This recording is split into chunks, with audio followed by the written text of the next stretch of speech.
नमस्कार दोस्तों, स्वागत है आपका मेरे YouTube channel teaching with Mukesh में। दोस्तों, ये सेकंड वीडियो है हमारा उत्तराखंड डीएलएड प्रवेश परीक्षा की तैयारी का। और इस वीडियो में भी हम पिछले कुछ सालों में पूछे गए रीजनिंग के क्वेश्चंस को सॉल्व करेंगे। और हाँ, अगर रीजनिंग का लेवल कम है जिन बच्चों का या जिन स्टूडेंट्स का, उनके लिए ये वीडियो इंपॉर्टेंट है, क्योंकि इसमें हम कुछ खास टॉपिक्स के कुछ बेसिक्स को भी कवर करेंगे, जिससे कि आप उस टॉपिक से जुड़े हुए जो छोटे छोटे क्वेश्चन पूछे जाते हैं उनके जवाब दे पाएंगे। तो चलिए वीडियो में बढ़ते हैं और हम अपने पहले क्वेश्चन की तरफ बढ़ते हैं। पहला क्वेश्चन जो दे रखा देखिए यहाँ पे, ये एक कोड को डिकोडिंग का है, मतलब कि यहाँ पे बी ई जी के को डिनोट किया है एक वर्ड से। ठीक है, बी ई जी के जो वर्ड हमारे सामने लिखा है, इसको डिनोट किया है ए डी एफ जे से प्रदर्शित किया है। तो हमें बताना है पी एस वी वाई को हम किस लेटर से या किस कोड से दिखाएंगे। तो अगर ध्यान से देखें, ठीक है, बी के जस्ट पहले ए आता है तो बी के लिए ए यूज़ हुआ है, ई के जस्ट पहले डी आता है, जी के जस्ट पहले एफ आता है और के जस्ट पहले जे आता है। तो उसी तरीके से यहाँ पर भी पी के जस्ट पहले ओ, एस के जस्ट पहले आर, वी के जस्ट पहले हमारा आ जाएगा यू और वाई के जस्ट पहले एक्स यहाँ पर आ जाएगा। तो ओ आर यू एक्स हो जाएगा सही जवाब, जो कि ऑप्शन नंबर बी। बढ़ते हैं नेक्स्ट क्वेश्चन जो इसी के नीचे है। देखिए यहाँ पे के अपॉन टी इसको दिखा है 11/20 से। ठीक है, 11/20 लिखा है इसके लिए। तो हमसे पूछा है कि J/R क्या होगा। देखिए दोस्तों, ऐसे क्वेश्चन को करने के लिए आपको ये अल्फ़ाबेट्स की जो प्लेस वैल्यू होती है उसे एग्जैक्ट याद कर रखना बहुत इंपॉर्टेंट है। अगर याद है तो ऐसे क्वेश्चन बहुत जल्दी कर पाएंगे। के की जो वैल्यू देखो क्या होती है, प्लेस वैल्यू 11, तो यहाँ पे 11 लिखा है।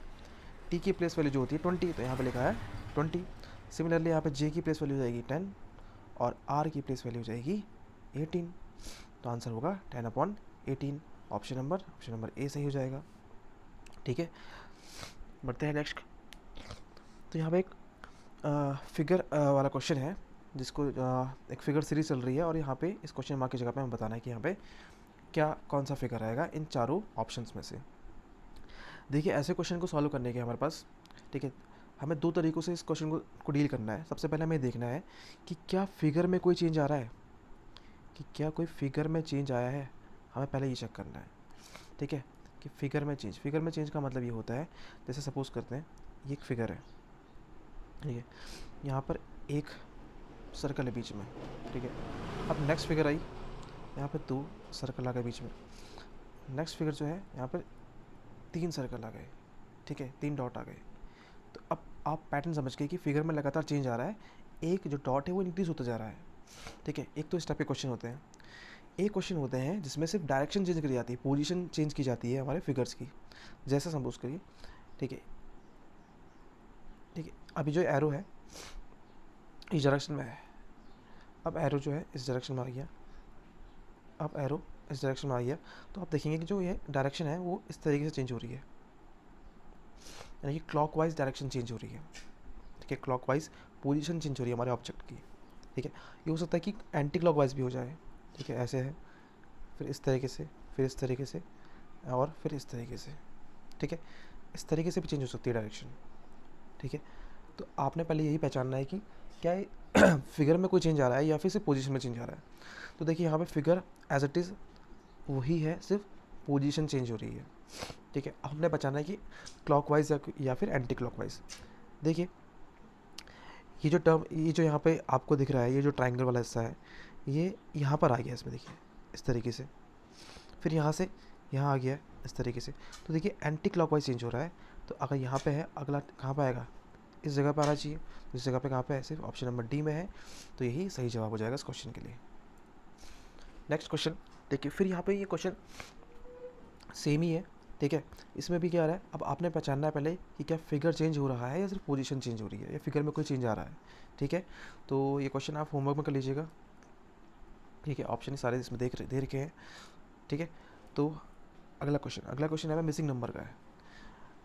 2 और 4 में कुछ ना कुछ यहाँ पर कुछ ना कुछ ऑपरेशंस लगाए हैं जिससे कि हमें 20 मिला है। ऐसे ही 3 और 9 में कुछ ऑपरेशंस लगा के 90 मिला है। और 1 और 5 में ऐसा क्या किया जाए, ठीक है, कि यहाँ पे एक नंबर हमें मिल जाए जो कि इसी पैटर्न को फॉलो करता है। तो अगर देखिए, देखो अगर 2 और 4 के मल्टीप्लाई करते हैं तो कितना आएगा, 8 आएगा, लेकिन यहाँ पे कितना हमारे पास 20 है, ठीक है। और 3 और 9 के मल्टीप्लाई करेंगे तो कितना आएगा, 27 आएगा, लेकिन यहाँ पे कितना है, 90 है। तो अभी ये मल्टीप्लाई वाला पैटर्न तो कुछ समझ में आ नहीं रहा है। तो एक बार देखिए, अगर 2 का स्क्वायर कर लिया जाए, इस 2 का स्क्वायर करते हैं, ठीक है, अगर 2 का स्क्वायर करते हैं कितना आएगा, 4। इस 4 का स्क्वायर करते हैं कितना आएगा, 16। इनको आपस में ऐड करते हैं तो कितना आ जाएगा, 20, ठीक है, यहाँ लिखा है। 3 का स्क्वायर कितना होता है, 9। 9 का स्क्वायर कितना होता है, 81। 81 और 9 कितना हो जाएगा, 90, ठीक है। तो पैटर्न मिल गया है, 1 का स्क्वायर प्लस ये 5 का स्क्वायर कितना होगा, 25। तो 25 और 1 26, ऑप्शन नंबर बी, ठीक है। देखिए अब आगे अगला क्वेश्चन, यहाँ पे भी मिसिंग नंबर हमें ढूंढना है। इसमें क्या करना है, देखिए ध्यान से देखिए कि हमें इस बीच वाले नंबर को ढूंढना है। मतलब कि जो 2 नंबर दोनों 2 कॉर्नर्स पर है, उनमें कुछ यहाँ पे ऑपरेशंस हुआ है, उनमें कुछ यहाँ पे लॉजिक लगा है, और उससे बीच वाला नंबर हमें मिला है, ठीक है। तो पहले हम ये करेंगे, इस 3 और 4 में, 3 और 4 से हम 15 बनाने की कोशिश करेंगे बीच में, क्योंकि 15 है। तो 3 और 4 की मल्टीप्लाई करते हैं, कितना आएगा, 12। इसमें अगर 3 ऐड करते हैं तो कितना आ जाएगा, 15 आ जाएगा। अब देखिए 7 यहाँ पे लिखा है, यहाँ 5 लिखा है, तो 7 और 5 की मल्टीप्लाई करते हैं, कितना आएगा, 35। और इसमें फिर से 3 ऐड करें तो क्या 38 मिल रहा है, 38 मिल रहा है, बिल्कुल 38 मिल रहा है, ये नंबर मिल गया, ठीक है। तो हमें पैटर्न समझ में आ गया है, लॉजिक समझ में आ गया है। तो 3 और 5 की मल्टीप्लाई करेंगे कितना आएगा, 15। 15 में 3 ऐड कर देंगे कितना आ जाएगा, 18। 18 कौन सा ऑप्शन है, option number B is the right answer for this question. अब अगला क्वेश्चन है, यहाँ पे 3 क्वेश्चन है, 3 अलग अलग क्वेश्चन है, ये एक क्वेश्चन नहीं है, ये एक क्वेश्चन है, ये एक क्वेश्चन है, और ये एक क्वेश्चन है। इसमें हमें करना है ऑड वन आउट करना है, मतलब कि 3 तो किसी न किसी तरीके से समान है, बस एक जो हमारा ऑप्शन है वो अलग है, तो उसको हमें अलग करना है। देखिए फर्स्ट वाला पढ़ते हैं, ऋग्वेद, यजुर्वेद एंड अथर्ववेद, आयुर्वेद। देखिए जैसे हमारे 4 वेद होते हैं, तो उन चारों वेदों में से 3 वेद तो यहाँ लिखे हैं, ऋग्वेद, यजुर्वेद, अथर्ववेद, ठीक है। अभी आयुर्वेद इन चारों वेदों में से एक तो नहीं है, क्योंकि चौथा वेद कौन सा है हमारा, चौथा वेद है हमारा सामवेद, ठीक है। तो ऑप्शन डी ये ऑड हो जाएगा। अगला देखते हैं, देखिए प्लासी, हल्दीघाटी, पानीपत और सारनाथ। अब देखिए प्लासी भी जो फेमस है वो किसके लिए है, युद्ध के लिए। हल्दीघाटी भी युद्ध के लिए और पानीपत भी युद्ध के लिए फेमस है। लेकिन जो सारनाथ है वो युद्ध के लिए फेमस नहीं है। तो सारनाथ फेमस किस लिए है, ठीक है। सारनाथ फेमस है किसके लिए, सारनाथ फेमस है यहाँ पर जो गौतम बुद्ध थे हमारे, ठीक है। गौतम बुद्ध जो थे, इन्होंने इन्होंने यहाँ पर सबसे पहली बार धम्म का पाठ पढ़ाया था, ठीक है। तो ये तो भाई सब इन तीनों, बाकी जो 3 ऑप्शन है ये इन सबसे अलग है, तो ऑप्शन नंबर यहाँ पर डी हो जाएगा, ठीक है। यहाँ पर देखिए ए बी सी डी, यहाँ पर 4 ऑप्शन है, ज्यामिति, बीजगणित, त्रिकोणमिति और गणित, ठीक है। अब अगर आप गणित के विद्यार्थी रहे हैं कभी भी, तो आपको पता होगा तो ज्यामिति है वो भी गणित का एक हिस्सा है, बीजगणित भी गणित का हिस्सा है, और त्रिकोणमिति भी गणित का हिस्सा है, ठीक है। तो ये तो सब तीनों के तीन गणित का हिस्सा है, लेकिन यहाँ पे पूरे सब्जेक्ट की बात कर दी, गणित की बात कर दी गई है, ठीक है। तो ये भी यहाँ पे ऑड हो जाएगा। तो इस तरीके से आप इन क्वेश्चंस को सॉल्व कर सकते हैं, ठीक है। अगला क्वेश्चन यहाँ पे एक डाइस का दे रखा है, ठीक है। तो यहाँ पर हम थोड़ी डाइस की नॉर्मल जो बेसिक चीज़ें होती हैं उसको समझते हैं। देखिए जो डाइस होता है, यहाँ पे 2 तरीके के डाइस होते हैं। एक होता है हमारा स्टैंडर्ड डाइस, ठीक है, एक होता है कंडीशनल डाइस, ठीक है। स्टैंडर्ड डाइस का मतलब होता है कि ऐसा कोई डाइस जिसके जो अपोजिट, ठीक है, एक ऐसा डाइस जिसके अपोजिट फेस जो होते हैं, इसके अपोजिट फेस का सम कितना होगा, हमेशा 7 होगा, उसे बोलते हैं स्टैंडर्ड डाइस, ठीक है। और जो हमारा कंडीशनल जो हमारे कंडीशनल जो डाइस होता है, भाषा होता है, उसमें अपोजिट जो फेसेस होते हैं उनका सम 7 नहीं होता है, नहीं, ऐसा पॉसिबल, ऐसा नहीं है कि 7 नहीं होगा, हाँ बल 7 ही हो, ऐसा कंपलसरी नहीं है, 7 हो भी सकता है भाई, ठीक है। लेकिन यहाँ पर जो स्टैंडर्ड डाइस होता है उसका जो अपोजिट फेसेस होते हैं उसका सम हमेशा कितना होगा, अपोजिट डाइस के फेस का सम हमेशा 7 ही होगा। जैसे मान लो यहाँ पर 2 है, तो उसके अपोजिट यानी कि जस्ट नीचे होगा वो क्या होगा, हमेशा 5 ही होगा, तभी 2 + 5 7 बनेंगे, ठीक है। यहाँ पे क्वेश्चन में दिया होगा कि डाइस स्टैंडर्ड है या फिर कंडीशनल। अगर स्टैंडर्ड नहीं दिया है तो कंडीशनल मान के चलेंगे हम उस डाइस को, ठीक है, ठीक है भाई। तो ये होता है, ठीक है। इतना बेसिक जानना है इसके लिए, और कोई बेसिक जानने की ज़रूरत नहीं है। अब बढ़ते हैं हमारे क्वेश्चन की तरफ को, ठीक है। देखिए क्वेश्चन दे रखा है, अब हाँ, क्वेश्चन में भी हमारे दो तरह के डाइस होते हैं। एक डाइस तो आता है जो क्लोज डाइस होता है, एक इसे बोलते हैं जो हम इसे बोलते हैं ओपन डाइस। ठीक है, इसके भी एक बहुत सिंपल ट्रिक है, जान लेंगे तो सारे क्वेश्चन को इजीली सॉल्व कर लेंगे ओपन डाइस वाले। ठीक है, तो बोला क्या है कि एक ओपन डाइस है, अगर इसे हम क्लोज कर देंगे, क्लोज करने पर ये डाइस तो एक ये बोल रहा है मोड़ कर बनाया जा सकता है, तो इसमें से कौन सा डाइस जो है इसको मोड़ेंगे, तो इसको अगर हम डाइस बनाएंगे, इसको डाइस बनाएंगे तो कौन सा वाला ऑप्शन सही रहेगा, कौन सा बन जाएगा से। तो देखिए, आपने देखना है यहाँ पे 4 ऑप्शन है। ठीक है, सबसे पहले तो देखो, कभी भी हमें देखना है पहले अपोजिट फेस कौन से आएंगे। ठीक है, हमें देखना है कि अपोजिट फेस पे क्या आएगा। इसके लिए हमें करना है, जैसे 2 है, तो दो का अपोजिट फेस होगा 3, एक छोड़ दिया 3, एक जो एक लाइन बननी है उस लाइन को पकड़ लो पहले, तो लंबी लाइन जो होगी, फिर 2 एक छोड़ा 3 इसका अपोजिट फेस होगा, एक 3 छोड़ा 5 का अपोजिट फेस होगा। जैसे 2 का अपोजिट फेस होगा 5, सॉरी 2 का अपोजिट फेस होगा 3, और यहाँ पर 1 का अपोजिट फेस होगा 5। ठीक है, तो बचा क्या 4, ये जो 4 है इसका अपोजिट फेस क्या बचा 6, तो ये मिल गया हमें अपोजिट मिल गए। ठीक है, अपोजिट का मतलब होंगे जो एक दूसरे से बिल्कुल विपरीत फलकों पर यानी कि सरफेस पर होंगे। ठीक है, मतलब एक ऊपर है तो एक नीचे होगा। ठीक है, यहाँ पर। ठीक है, तो इस तरीके से होते हैं अपोजिट फेसेस। हाँ, एक चीज़ और याद रखनी है, जो अपोजिट फेसेस होंगे वो कभी भी एक दूसरे के अगल बगल में हो नहीं सकते। भाई, जब अपोजिट है तो अगल बगल नहीं होंगे, अगल बगल है तो अपोजिट नहीं हो सकते। ठीक है, हम चेक करना है कि ये वाला जो हमें अपोजिट फेस से कहाँ मैच हो रहा है। देखिए, 2 और 3 तो अपोजिट है ना, तो 2 और 3 कहाँ जाएंगे एक दूसरे के अगल बगल आ सकते हैं, नहीं आ सकते हैं, ऑप्शन हट गया। ठीक है, 4 के अपोजिट 6, 4 के बगल में 6 आ जाएगा, 4 तो 6 के अपोजिट में है, ये ऑप्शन भी हट गया। 1 और 5 किस में है, अपोजिट में है भाई, तो लेकिन ये कहाँ आ सकते हैं, साइड में आ सकते हैं दूसरे के, नहीं आ सकते, तो ये ऑप्शन भी हट गया। तो बचा गया 2, 4 और 1 ये सॉरी। तो जब हम अगर इस डाइस को मोड़ेंगे तो कुछ ऐसा ये डाइस नज़र आ सकता है। ठीक है, तो ऑप्शन नंबर डी सही हो जाएगा। बाकी कुछ क्वेश्चन और आएंगे डाइस के आगे, तो हम इजीली इनको सॉल्व कर लेंगे इस तरीके से। अगला क्वेश्चन है, एक परिशुद्ध घड़ी 3 बजे का समय दर्शा रही है, मतलब कि एक घड़ी है, राइट टाइम दिखा रही है 3 बजे का, और घंटे की सुई 135 डिग्री जब घूमेगी तो समय क्या हो जाएगा। ठीक है, इसका एक बेसिक याद रखना है कि जब भी, देखिए ये हमारी क्लॉक है, यहाँ कितने बज रहे हैं 12, यहाँ बज रहे हैं 6, ये बजते हैं हमारे 3 और ये बजते हैं हमारे 9।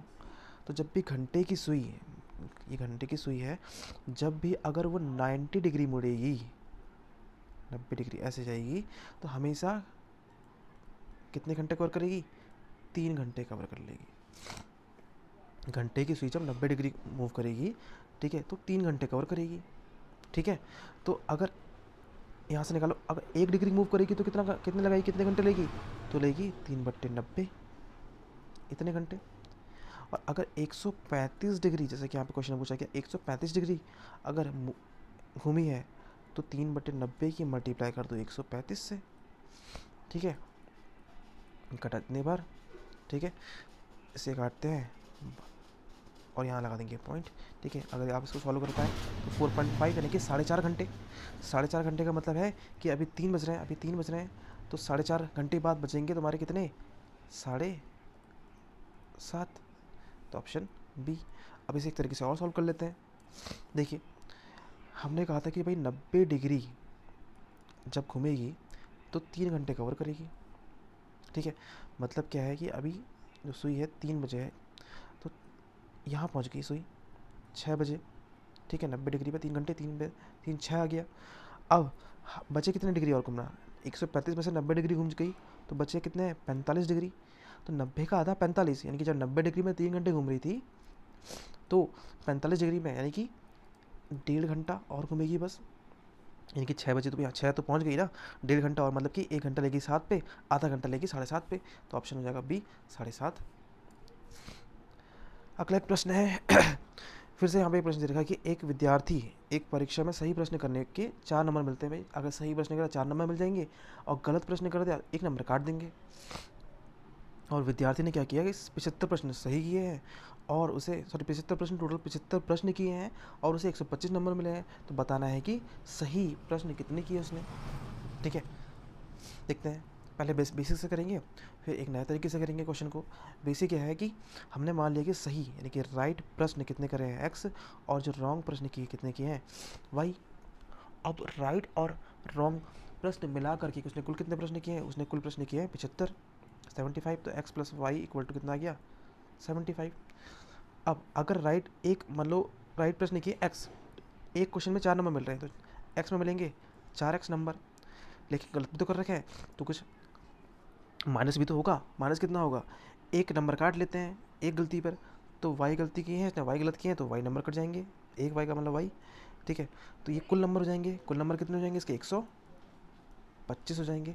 तो इस तरीके से हमारे पास आ गई दो इक्वेशन, इक्वेशन 1 और इक्वेशन 2। इन दोनों इक्वेशन को सॉल्व कर लेंगे अगर, तो सॉल्व करने के लिए कुछ नहीं करना है, इन दोनों इक्वेशन को आपस में ऐड कर दिया तो प्लस वाई और माइनस वाई कट जाएगा, 4x और 1x 5x बन जाएगा। और इन दोनों को फिर से ऐड कर देंगे, यहाँ पर इन दोनों को ऐड करेंगे तो ये बनेगा कितना 75, 5 80 और 20 200। तो x की वैल्यू आ गई कितनी 200, 5 को नीचे भेजा 40। मतलब कि x क्या था हमारे राइट प्रश्न थे, तो कितने कर दिए उसने राइट प्रश्न 40 किए थे, तो 40 ही आ गया, ठीक है। तो ये तो था बेसिक तरीका। अब देखते हैं इस क्वेश्चन को करने का एक और तरीका ये है कि माना उसने भाई, ठीक है, हम इन ऑप्शन की हेल्प से कर लेंगे। तो चलो पहले यार जब भी कोई भी क्वेश्चन को मैं देखता हूँ तो मेरा सी पर ध्यान पहले जाता है, तो सी चेक कर लेते हैं कि 45 वाला, ठीक है। अभी तो हमें पता है कि ऑप्शन बी 40 सही है, तो एक बार हम सी से कर लेते हैं। अभी मान लेते हैं हमें पता नहीं है ऑप्शन क्या सही क्या है, तो 45, ठीक है। माना उसने कितने 45 सही प्रश्न किए, तो 45 अगर सही किए हैं तो भाई गलत कितने किए होंगे, क्योंकि टोटल 75 किए ना, तो 30 गलत किए होंगे। एक पे 4 नंबर मिले तो 45 पे मिलेंगे 45 मल्टीप्लाई 4, और एक पर एक नंबर कटा 30 पे कटेंगे 30 माइनस 1, ठीक है। इसको माइनस कर देंगे तो नंबर आ जाएंगे हमारे कितने मिले। तो ठीक है 45 की मल्टीप्लाई 4 से करेंगे तो कितना आएगा 180 माइनस 30 एकम 30, कितना आया 150।